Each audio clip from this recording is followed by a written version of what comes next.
नमस्कार, मी जयश्री तोरडमल। आज आपला विषय आहे की दुसऱ्यांनाही खुश ठेवा आणि स्वतःही खुश राहा। हे बघा, हे जीवन आहे, जीवनामध्ये सुख दुःख हे असतं। आता माझं कसं म्हणणं आहे की हे जीवन हे एकदाच मिळतं। तुम्ही इतरांनाही आनंद द्यायचा आणि स्वतःही आनंद घ्यायचा। तुम्ही फक्त इतरांना जर आनंद देत बसलात तर तुम्हाला तुमच्या जीवनाची पूर्तता करता येणार नाही।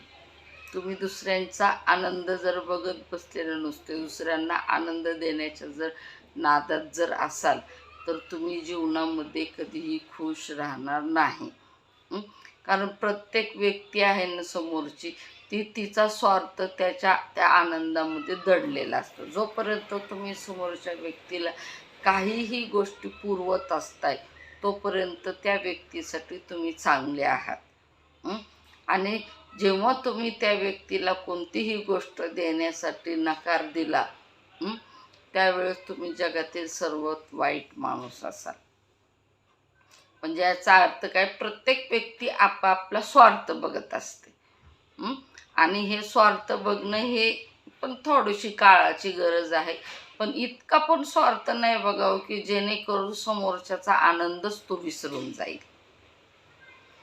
जीवन आहे, माणूस आहे, प्रत्येकाला जीव आहे, प्रत्येकाने आनंद घेतला पाहिजे, प्रत्येकाने आनंदाने जगण्याचा प्रत्येकाला अधिकार आहे आणि तो अधिकार सर्वांनी घेतलाच पाहिजे। काय, कारण जीवन खूप थोडंसं आहे, अनमोल आहे आणि ते पुन्हा पुन्हा हे जीवन आपल्याला मिळत नाही। त्यामुळं काय करायचं, आपण इतरांनाही आनंदी ठेवायचं आणि त्याच्याबरोबर आपणही आपल्या जीवनाचा आनंद घ्यायचा। कलियुग थोडंसं वेगळं आहे, त्यांच्या गरजा भागवता आपण आपलं आयुष्य जगणं विसरून जातो। काय, आपण आपलं आयुष्य जगणं विसरून जातं, तर असं करायचं नाही। जीवन हे खूप थोडं आहे, खूप लाख मोलाचं आहे, खूप लाख मोलाचं आहे।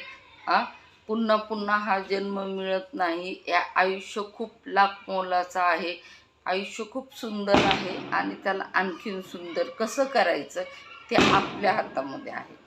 त्यामुळं आपल्या आयुष्याचं बटन आपणच व्हायचं। आपण दुसऱ्याच्या हातामध्ये आपल्या आयुष्याचं बटन द्यायचं नाही। आपण इतरांनाही आनंद ठेवायचं आणि आपणही जेणेकरून जेवढा आनंद आपल्यालाही जीवनाचा घेता येईल तेवढा आनंद आपण घेत राहायचं।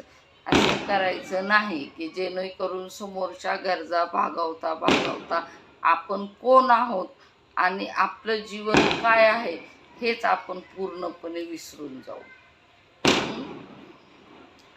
त्यामुळं होतं काय माहिती आहे का, म्हणजे माझा असा उद्देश नाही की तुम्ही इतरांकडे लक्ष देऊ नका, पण याच्यामुळं होतं काय माहिती आहे का, आपण डिप्रेशनमध्ये जातो। आपल्याला खूप ताणतणाव येतो आणि त्या ताणतणावामुळं कसं होतं माहिती आहे का, आपल्यामध्ये आहे ना वेगवेगळ्या प्रकारचे आजार निर्माण होतात। काय, मग ते न हो यासाठी आपण सतत आनंदी राहण्याचा प्रयत्न करायचा, खुश राहण्याचा प्रयत्न करायचा।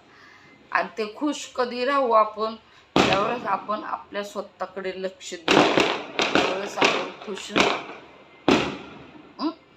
त्यामुळं इतरांनाही आनंद द्या आणि तुम्हीही तुमच्या जीवनाला आनंद घ्या। ओके, नमस्कार। जर आवडत असलं तर लाईक करत जा, सबस्क्राईब करत जा आणि तुम्हाला माझे व्हिडिओ कसे वाटतात ते कमेंट बॉक्समध्ये नक्की लिहून पाठवा।